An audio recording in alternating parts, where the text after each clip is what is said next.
kids, my name's Amy. Great to see you. Do you ever feel like you're too small to make a difference? Sometimes I think if I was a bit taller, I could reach things that are up really high.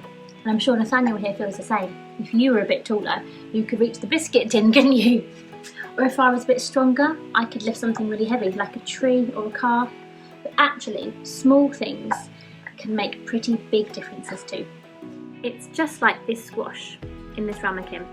If I put it next to this glass of water, you might think that 1 or 2 drops of squash aren't going to be enough to change the water that much.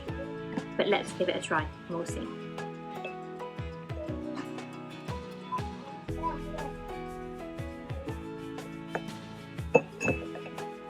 Okay.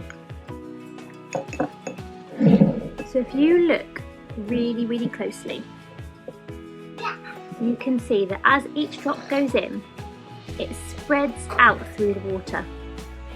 And can you see that even after just a couple of drops, the water is already changing colour?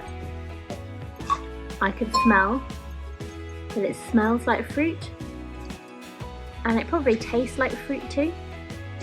Just 1 drop of squash was enough to start this whole change. And you know, this reminds me a bit about what Jesus was talking about in our verse today. He said, if I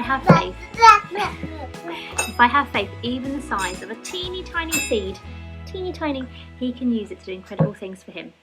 If 1 seed is enough to grow a huge tree, and 1 drop of squash is enough to change the taste and the colour and the smell of the water, then you and I can definitely make a difference.